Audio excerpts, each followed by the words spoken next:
name is Jashar, and I tell you the story of the apocalyptic times of Tel Arad Zion and the Watchmen up until this present time concerning reparations to repatriate back to Tel Arad Zion. This is the story. Analyzing our 50 years here in the land of Israel, part 2. Ben-Ami was called the Messiah. His teacher was Eliyahu and Rabbi Reuben. Many credit Ben-Ami for bringing out the community, but Eliyahu is the actual man who brought the community out. He did not lead the community into Liberia, Ben-Ami that is. He took over the kingdom from Eliyahu, and from 1973 to 75, Eliyahu wrote a letter stating his story. Ben-Ami got his name from Rabbi Reuben. Rabbi Reuben didn't believe in the Messiah, but Eliyahu did, which played a significant role in what happened in the dethroning of the elders. The same history, the same year, in Tel Arad, Mount Zion was found, which was 1973. Caught in between the Jewish persuasion and the persuasion of Yeshua, the Messiah, gives us the cause and the effect. So then the community fell away from the scriptures in a Jewish mentality. In 1973, also, Tel Arad was found when the article was published from a Jewish rabbi. Blood was shed at the same time when a brother named Job was killed in the Mona for standing up against Ben-Ami, taking over the elders who could have then went to the Mount Zion, which was discovered in Tel Arad under Eliyahu. Job's Job's blameless blood still is upon the community, and there is no time limit on murder. Jewish prophetess come to Hoshua Moriel on August the 8th of 2017 with a message from Jehovah Allah. Prayers have been heard. There was a Gentile woman who knew that a baby had been born and silver trumpets were being blown by Hoshua and others that were in the Mount of Olives in Arad, Israel. She said that she knew that it was breaking the curse on our people, and she said whatever it is now gone.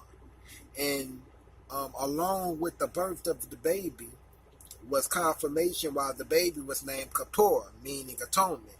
Since among the Israelite people, we always named our children according to that the time frame and the events of the present time, or the time after that present time. But it was a temporary name until the 8th day, says Hoshua Moriel. One of the main reasons Hoshua came to Israel, he said, was because of the curse of his people, and he had been calling the people unto Tel Arad Zion to take the curse off of the people. And they went through the city of Zion and arrived blowing the silver trumpets for the feast days as written. She said that the baby was meant to be from that mother, Olah, of the lineage of Midian, of the house of Jethro, and no other mother. In reference to the curse, they both agreed his job was done, but regarding all else things, there was no comment. Warren Robinson was born in 1850s in North Carolina, son of Cox Robinson, the great-great-great-great-grandfather of Joshua, who around the turn of the century, he founded the Black Israelite Hebrew group in 1897 called the Temple of the Gospel of the Kingdom. But some called it amoung, which means one who will never die, which the Moriel family gets its name from, of the original black Indians of America, of the house of Joshua, the son of Nun. The ever life and never die gospel, reincarnation.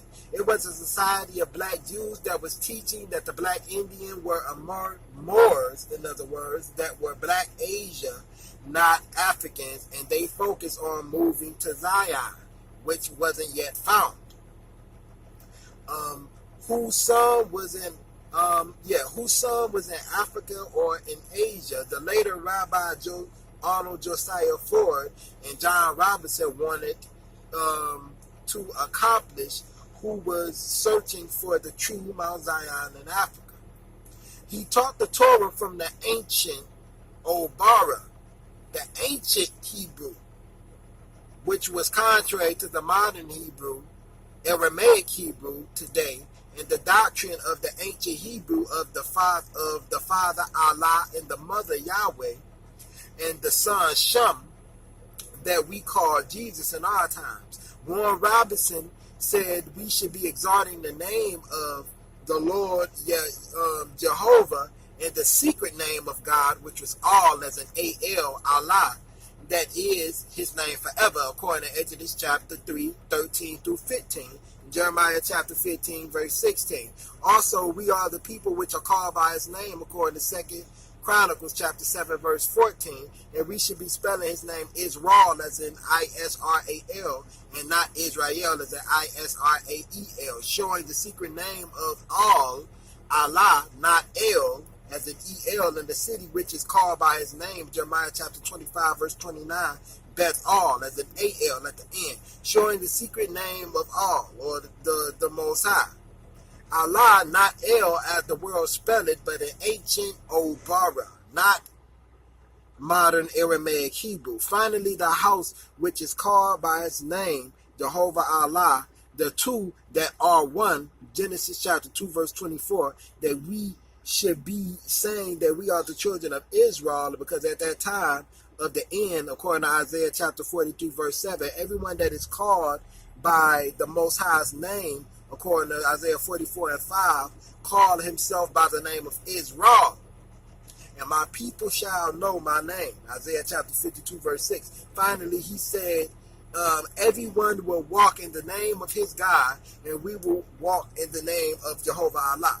Not Jehovah Elohim, as our Jewish brothers have did by taking the name of Allah out of our mind, out of the minds of the people, and replacing it with the word Elohim by saying gods, as in plural, created all things. Also, not Rabbi Allah, as our Arab cousins did by taking the name of Rabbi out of the minds of the people as a name Yahweh in Arabic, Rabbi, replacing it with the Lord Allah.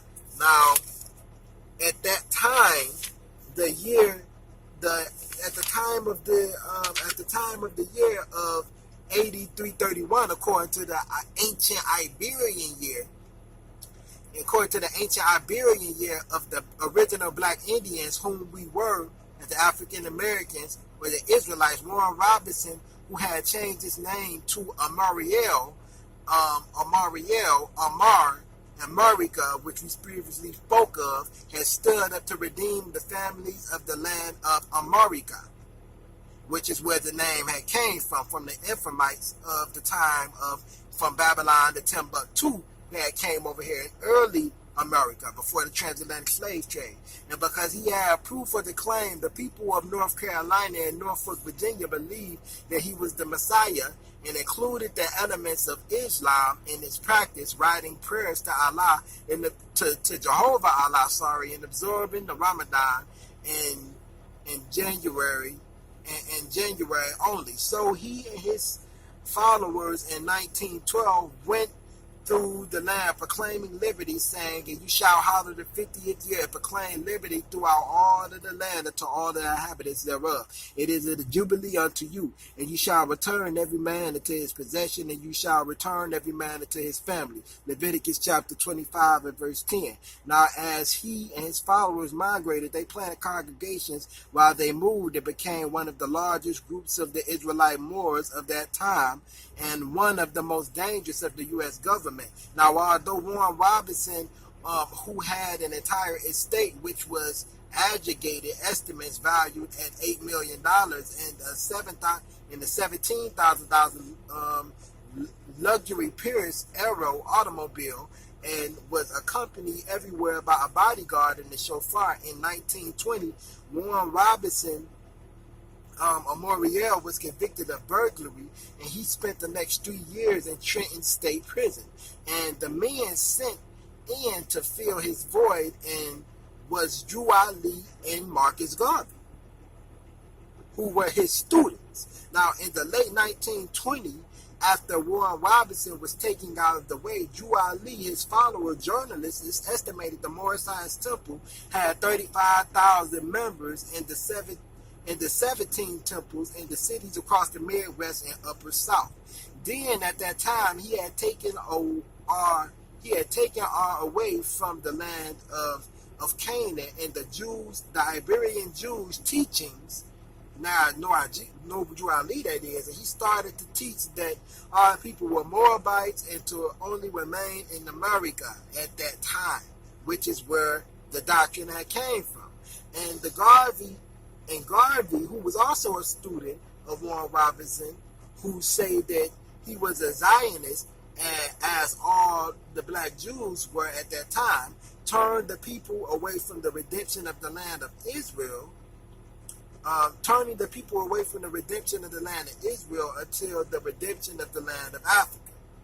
Now, Garvey from 1912 to 1914 left Jamaica to live in London, where his philosophy was influenced by his attended Birkbeck College. But Marcus Garvey said that he was a Zionist, and on June 27, 1919, the Universal Negro Improvement Association set up its first business, incorporating the Black Star Line of Delaware, with Garvey as president. By September, it acquainted its first ship.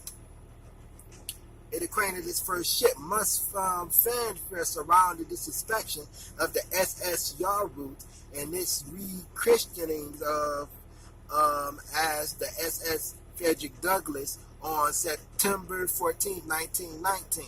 Such a rapid accomplishment garnered attention from many. During the first year, the Black Star Line stock sales brought in $600,000. This caused it to be the successful during that year.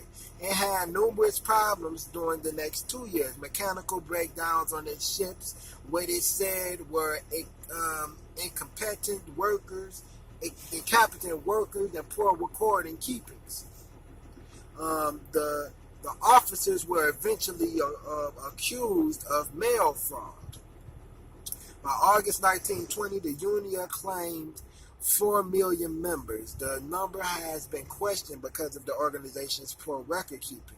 That month, the International Convention of Unity was held, with delegates from all over the world attending. 25,000 people filled the Madison Square Garden on August 1st, 1920, to hear Garvey speak. Over the next couple of years, Garvey's movement was able to attract a numerous number of followers.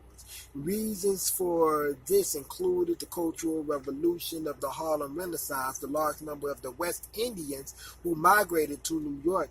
Now, after the imprisonment of Warren Robinson, his movement collapsed, and Rabbi Arnold Josiah Ford served as Marcus Garvey's Union musical director, who had said that he was a Zionist, but when Elder Mordecai Herman stood up and became the first to endorse the establishment of the black Jews' homeland in Palestine. And because Josiah Ford would tell the people that they were Moors and not Africans, and that they should be focusing on moving to Tel Arad Zion, which wasn't yet found since it had been 1920, some were in Africa or Asia. Marcus Garvey asked them both to leave on April 1st, 1923, the leap year of the Passover, and told the people that Rabbi Ford, who was the head of the music and the marchers, was expelled from the Union, aka due to the mismanagement of the choir's payroll.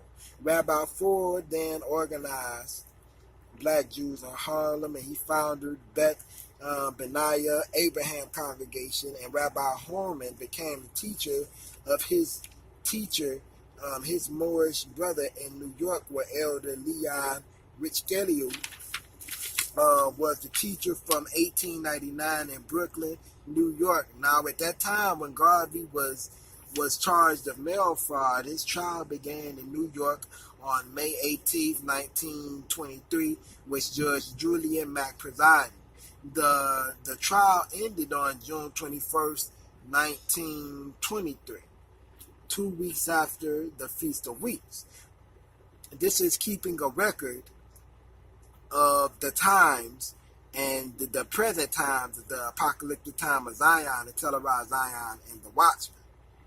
So this is a historical account and record from the Tabernacle Congregation of Prayer and the Yisraelite Organization of Unity, telling the story of what's going on, what's been happening in the recent biblical times, as if this were the book of Judges.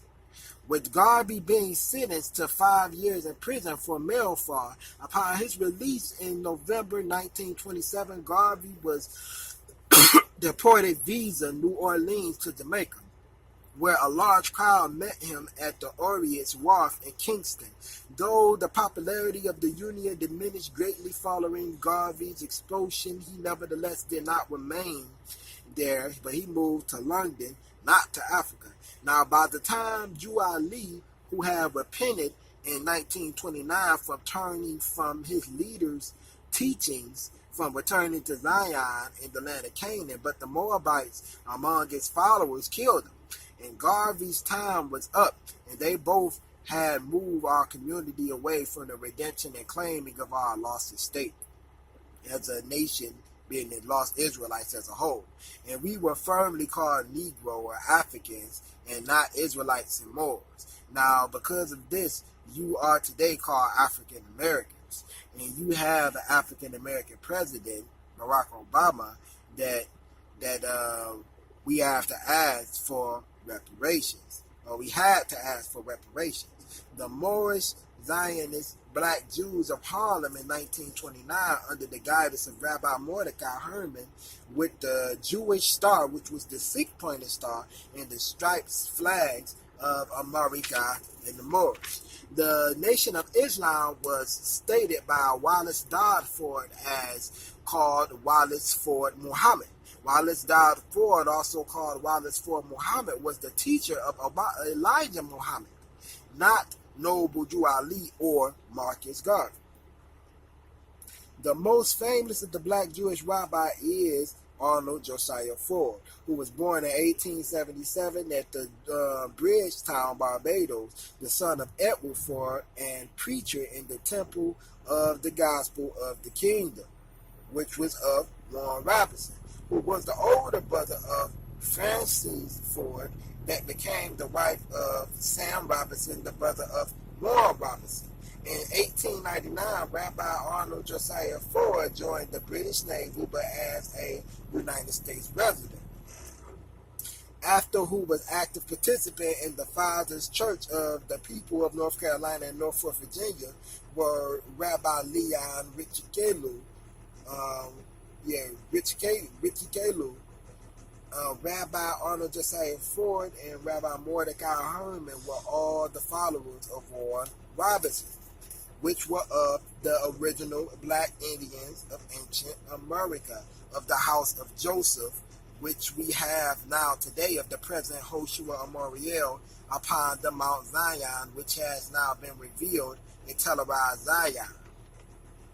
In the Jubilee year of 1911, the real ancient Obarian year, the world has replaced, since that time, the world has replaced the name, or the conscious community has replaced the name of Jehovah Allah, or Yahweh Allah, or Fa'i Wa'i Elohim, with the words Lord God, or simply just Allah, or simply just Yahuwah, or simply just Jehovah, according to Micah chapter 4, 1-5. In the Jubilee year of 1911, the Iberian year, which was the real ancient year of 8331, Warren Robinson in the Jubilee year of 1911 raised up the flag of the Star of the Seal of the city of Jerusalem, which was the five-pointed star, and he stood up to redeem our family's land of America.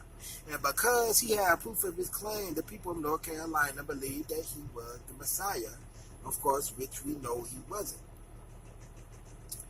When they came to New Jersey to proclaim liberty and to set up a congregation, the plan next to go on to his Moorish brother in Philadelphia and finally Washington, D.C. proclaimed liberty, but he was betrayed in New Jersey as a false prophet for this doctrine of the ancient old borough.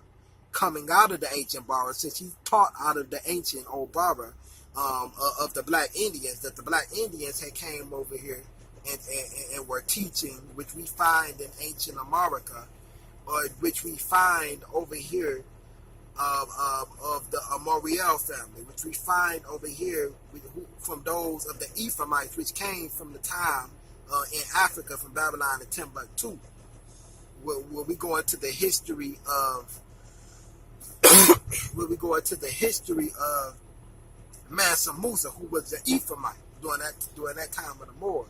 Also, it talks of which is talked about frequently, solely based on in the Book of Mormon, and which is talked about in 2nd Esdras chapter 13. And now, one of the followers of Warren Robinson was Thomas.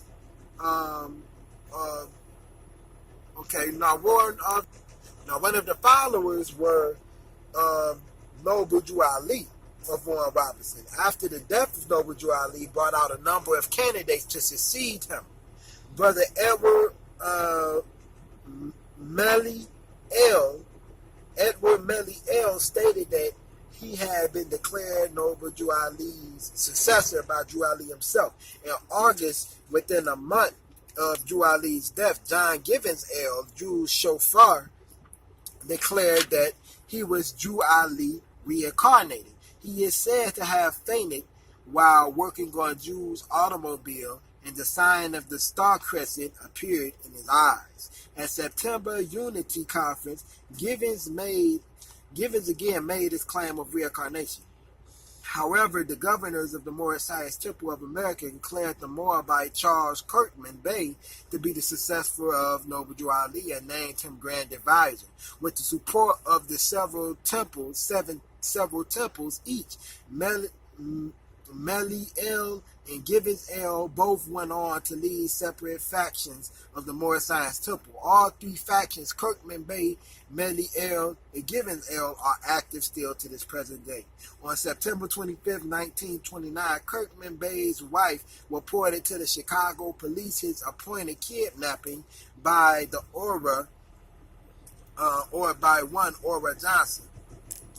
Accompanied by two Moorish Americans, the police visited the home of Johnson when they were met by gunfire. The attack escalated into a shootout and that spilled into the surrounding neighborhood. In the end, the policemen as well as the Moorish American were killed in the gun battle, and the second policeman later died of his wound.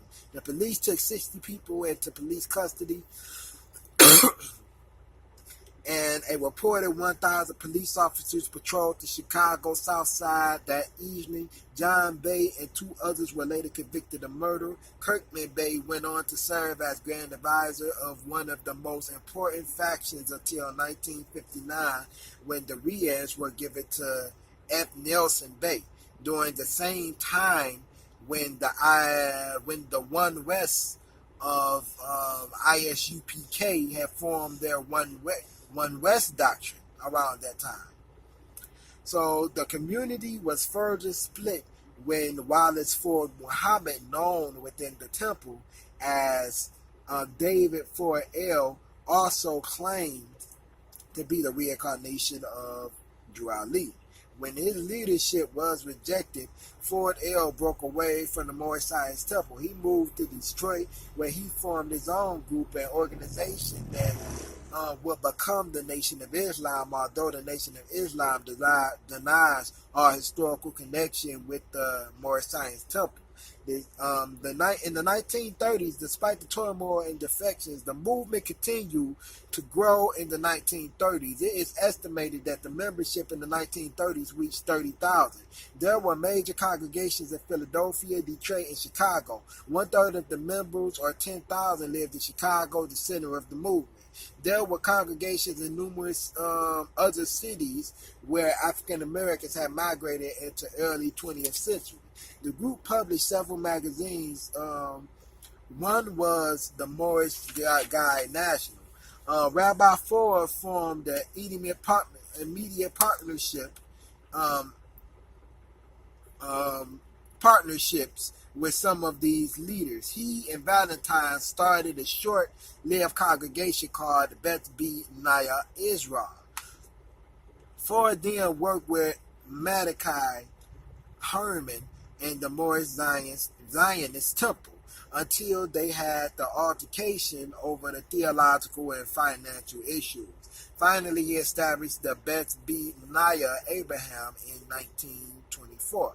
A Jewish scholar who visited the congregation described the services as a mixture of Reform and Orthodox Judaism, but when they practice the old customs, they are seriously Orthodox. Harlem chronicler James Van Dersey photographed the congregation with the Star of David and the bold Aramaic Hebrew lettering for identifying their presence on 135th Street and showing Rabbi Mordecai Herman standing in front of the synagogue with his arms around his string bass and with his members of his choir arrayed at this side, and the women wearing black dresses and long white head coverings, that their distinctive habit, and the men donned in white turbans. With his flag on the design of the Zionist movement in 1991, with it depicts a blue hexagram on the white background between the two horizontal stripes and the star, which was the Jewish star at the time, which was the six-pointed star, that later was adopted on October 28th, 1948, 5 months after the establishment of the State of Israel. Now, after the coup d'etat of the kingdom of Jehovah Allah by Ben-Ami against his master teacher Eliyahu, Prince Sheliak in the middle was appointed as the master teacher in the place of Eliyahu. Then Sheliak raised Ben-Ami up as the heavenly father who had led the house of Israel around in the wilderness for those 40 years, fulfilling Ezekiel chapter 20, 33 through 44, Deuteronomy chapter 13, 1 through 3. Now, concerning Martin Robinson Delaney Amoriel, also of the Black Indians, and also of that Amoriel family. Chambersburg, the young Martin continued learning. Occasionally, he left school to work when his family could not afford his education to continue. In 1831, at the age of 19, he journeyed west to the growing city of Pittsburgh, where he became a barber and a laborer. Having heard stories about his parents' ancestors, he wanted to visit Africa, which he considered his spiritual home. Martin and 3 other people were accepted into Harvard Medical School, but white students had petitioned so that the African Americans were not accepted into the school. While living in Pittsburgh in 1843, Martin met and married Catherine A. Richards. She was the daughter of a successful food provisioner, said to be one of the wealthiest families in the city. The couple had 11 children, 7 whom survived into adulthood. The parents stressed education, and some of their children graduated from college. Martin became a student of the Bethel African Methodist Episcopal Church of the Riley Avenue. Shortly after, he began attending the Jefferson College, where he was taught classics, Latin, and Greek by Mallaston and Clark. During the national cholera epidemic in 1831, Martin became apprenticed to Dr. Andrew N. McDowell, where he learned contemporary techniques of fire cupping and lynching, then considered the primary techniques to treat disease. He continued to study medicine under the mentorship of Dr. McDowell and other abolitionist doctors such as Dr. F. Julius McMoney and Dr. Joseph P. Gatham of Pittsburgh. Martin became more active in the political matters. In 1835, he attended the first National Negro Convention held in Philadelphia since 1831. He was inspired to conceive a plan to set up a black Israel on the east coast of Africa. He also became involved in the temperance movement and organizations caring for the fugitive slaves who had escaped to Pennsylvania, which was a free state at that time. While in Pittsburgh, Martin began writing on public issues. In 1843, he began publishing The Mystery, a black-controlled newspaper. His articles and other writings were often reprinted in other venues, such as the abolitionist William Lloyd Garrison's The Liberator. A eulogy which Martin delivered to Rev. Fayette Davis in 1847 was widely redistributed. His activities brought controversy in 1846 when he was sued for libel by Federer Johnson, a black man he accused in the mystery of being a slave catcher. Martin was convicted and fined $650, which was a huge amount of money at that time. His white supporters in the newspaper business paid the fine for him. While Frederick Douglass and William Lloyd Garrison were in Pittsburgh in 1847 on an anti-slavery tour, they met with Martin Delany. Together, the men conceived a newspaper that became the North Star. It was the first published later that year in Rochester, New York. The business was handled by Douglass, while Martin traveled to lecture, report, and obtain subscriptions. During these travels, he was frequently confronted by mobs opposing his views, sometimes very violently. In July 1848, Martin reported in the North Star that U.S. District Court John McLean had instructed the jury in the cross-race trial to consider it a punishable offense for the citizen of the Thorwood white persons trying to repossess an alleged runaway slave. His courage influenced abolitionist Salmon P. Chase to lead a successful drive to the McLean as a candidate to the Free Soil Party for the presidency later that summer. Medicine and nationalism. While living in Pittsburgh, Martin studied the basics of medicine under the doctors and maintained his own cupping and leeching practice. In 1849, he began to study more seriously to prepare and apply the medical school. In 1850, he failed to be accepted to the several institutions before being accepted into Harvard Medical School after presenting letters of support by 17 physicians. He was one of the first 3 black men to be admitted there. And the month after his arrival, however, a group of white students wrote to the faculty complaining that the admission of blacks to the medical lectures highly detrimental to the interests and the welfare of the institution of which we are members, which they were members at that time. They stated that they had no objection to the education and the elevation of blacks, but do decidedly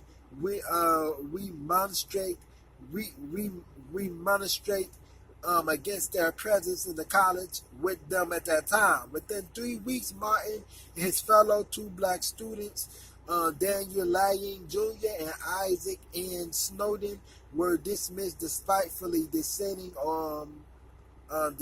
dissenting opinion among the students and the staff at the medical school. Furious, Martin returned to Pittsburgh. He became convinced that the white ruling class would not allow deserving persons of color to be leaders in society, and his opinions became more extreme.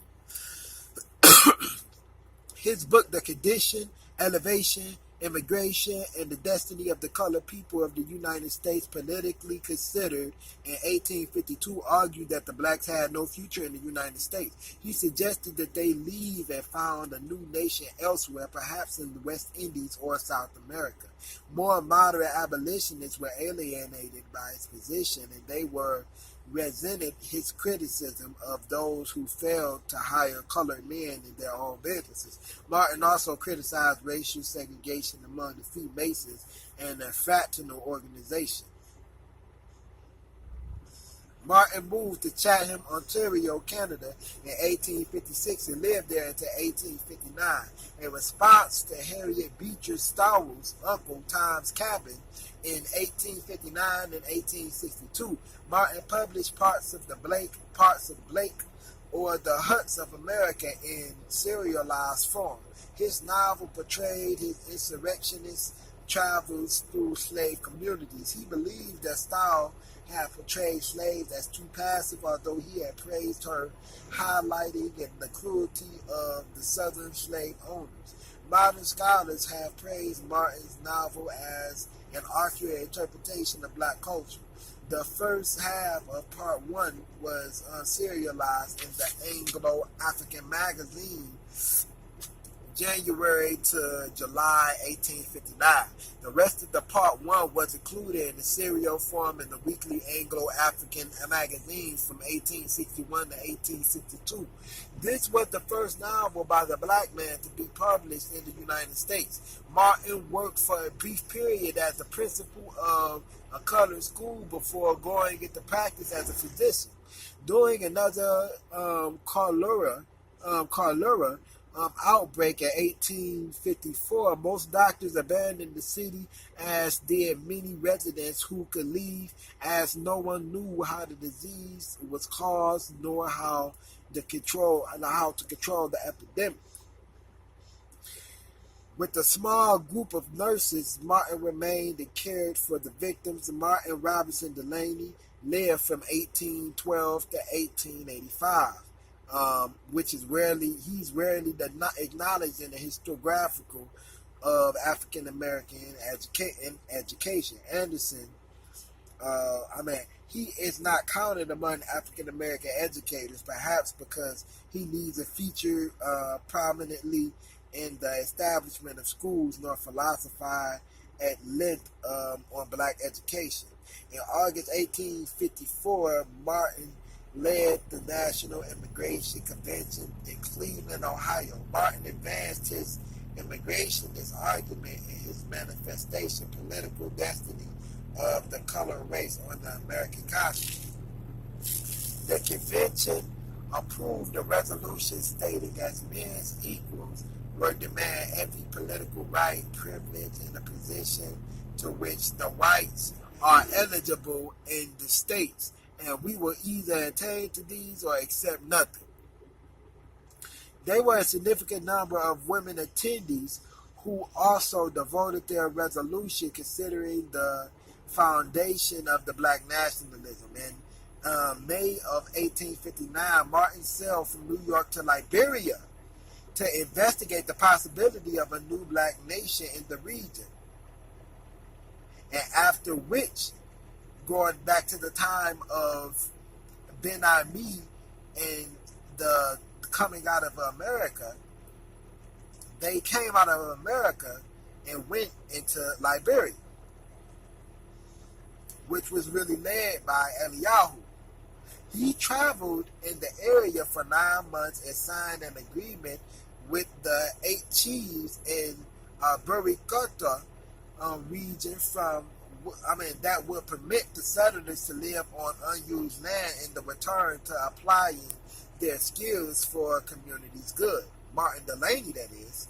It is a question whether Martin and the chiefs shared the same concepts of land use. The treaty was later dissolved due to the welfare in the region, opposition by white missionaries, and the advent of the American Civil War. In April 1860, Martin left Liberia to England, where he was honored by the International Statistical Congress. One American delegate walked out and protest. At the end of 1860, Martin returned to the United States. The next year, he began planning settlement in Burgikuta, and he gathered a group of potential settlers and founded. When Martin decided to remain in the United States to work for emancipation of slaves, the pioneer plans fell apart. Martin R. Delaney was the only black officer who received the rank of the major during the Civil War. In 1863, after Abraham Lincoln had called for a military drive, Martin began recruiting black men for the Union Army. His efforts in Rhode Island, Connecticut, and later Ohio raised thousands of enlistees, many of whom joined the newly reformed United States Colored Troops. He wrote to the Secretary of War, Edwin S.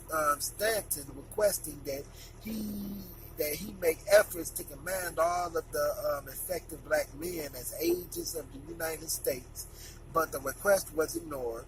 And in early 1865, Martin was granted the audience with Lincoln. Lincoln, of whom is which the same one that Rabbi Arnold Josiah Ford had made an exception of the $6 billion in Bedelium gold given as reparations to the black African Americans over in America during the time of the finding of Mount Zion, but unfortunately didn't go through because of the prophetic times of Jehovah Allah, which didn't have the Mount Zion revealed at that time yet.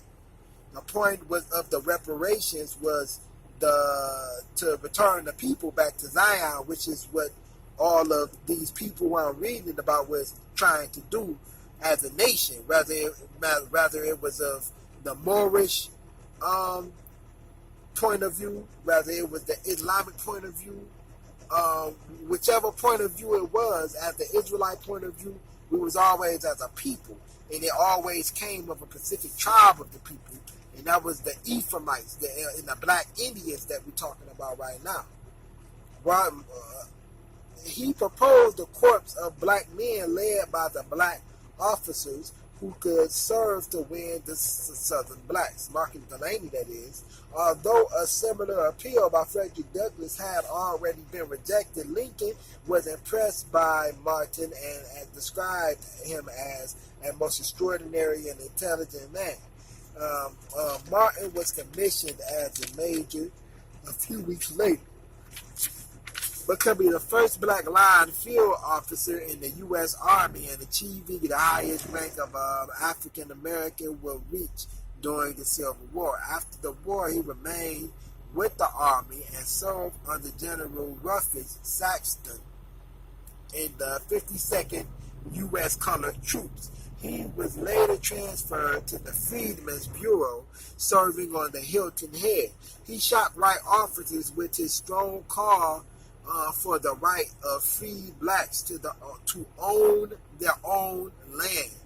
Later in 1865, he was mustered out of the Freedmen's Bureau and shortly afterward resigned from the Army. Following the war, Martin continued to be politically active. He worked to help black cotton farmers improve their business and negotiating skills to get a better price for the product. He also argued against blacks when he saw fit. For instance, he opposed the vice presidential candidacy of J.J. Wright on the grounds of inexperience, and he opposed the candidacy of another black man for the mayor of Charleston, South Carolina.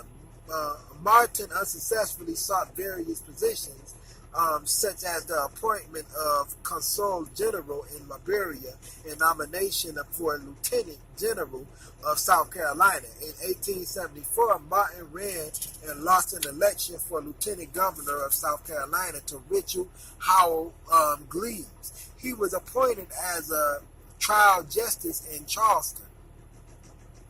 In 1875, charges of defrauding a church were brought against him. He was convicted, forced to resign, and served some time in jail. Although pardoned by the Republic governor, Martin was not allowed to return to his former position. Martin supported the Democratic candidate Wade Hampton in 1876. Gubernatorial election.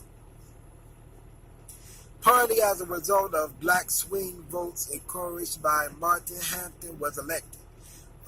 Much more significant to his victory was the intimidation and violence practiced by rifle clubs and the red shirts and the paramilitary group of most white men with who worked to suppress black voting at the polls. Historian George C. Rabel described them as acting as the military arm of the Democratic Party. By 1876, there were estimated to be 20,000 white men who were members of the rifle clubs in the state. More than 150 blacks were killed in violence relating to the election. Hampton reappointed Martin as the trial justice. White Democrats soon replaced Martin as justice. In 1877, the federal government withdrew its troops from the South, marking an end to the Reconstruction era. Paramilitary groups such as the Red Shirts continued to suppress black voting in the Carolinas, especially in the upland counties. In reaction to whites regaining power and the suppression of black voting, Charleston-based blacks started planning again for immigration to Africa. As we can see, we keep planning immigration back to Africa for a reason, as the scriptures had always said we would do. Getting back to the prophecy that it spoke of regarding those who found Zion and mourned in Zion would be called the trees of righteousness, according to Isaiah chapter 61. According to the prophecy of those who would be mourning in Zion, would be building those old waste places and preparing for the coming of their Messiah, and confirming the covenant of Jehovah Allah. Now, in 1877, they formed the Liberia Exodus Joint Stock Steamship Company with Martin as the chairman of the finance committee. A year later, the company purchased the ship, the Azure, for the voyage. Martin worked as president on the board to organize the voyage. In 1880, Martin withdrew from the project to serve his family. Two of his children were students of the Wilberforce College in Ohio and required money for tuition fees. His wife had been working as a seamstress to make ends meet. Martin began practicing medicine again in Charlestown on the 24th of January, 1885. He died of tuberculosis in Wilberforce, Ohio. Now, concerning the Cherokee Nation, the Book of Mormon is a volume of holy scriptures comparable to the Bible. It is a record of Jehovah Allah's dealings with the ancient inhabitants of the Americas and contains the fullness of the everlasting gospel as well. The book was written many ancient prophets by the spirit of prophecy and revelation. One came from Jerusalem in 600 BC and afterwards separated into two nations, known as the Nephites and Lamanites. The other came much earlier when the Most High had confounded the tongues at the Tower of Babel. This group is known as the Jaredites. When the world was all together, when the land of the world or of the earth was all together before the days of Peleg. After thousands of years, all were destroyed except for the Lamanites, and they all among the ancestors of the American Indians. Now, 2017, the Cherokee Nation, specifically the Jewish false Cherokees, went to the Mona and offered the Israelites, whom called themselves Africans, millions of dollars to build houses in the wilderness. It all began during the time of King Solomon, where he had ruled, and when he had secret mines of gold in early America, even back then. What happened with the original peoples whom we were governing the mines, but the Jewish, which were the same Jewish origin of the Babylonians and Nebuchadnezzar, came and they wanted to learn of the Torah. Many came and they learned from Mansa Musa's time. The 5 civilized tribes came from the region of Timbuktu to South Africa, namely Mexico. Now the Edomites came then, or partially the white man, or partially the Arabs, or partially, the British. Edom was mixed up with nations, and he betrayed the original Cherokees and the black natives, and they believed that they were perhaps other converts. They believed there were perhaps other converts who wanted to learn Torah. The Jewish were taught by a man named Yehudi in the beginning. They kicked out the black native Cherokees and said that they were the original natives rather than the African Americans, or rather than the Negroes, which were us, and formed alliances with Edom and other nations from what we taught them. The false Cherokees, which called themselves the Cherokee Nation today, knew that this deed and ignorance of our people over in Demona would upset our God and our power, and slow the process of the building of the house of Jehovah Allah in Tel Arad Zion, since it is a house of Jehovah Allah which no man seeketh after. People in Demona, whom many were our relatives, which were of the southern kingdom, which was foretold to come first, of the tribe of Judah, had blind leaders who rejected the Messiah, the New Testament, Zion, and Tel Arad, and the eating of the lamb, and the Passovers, and the Torah.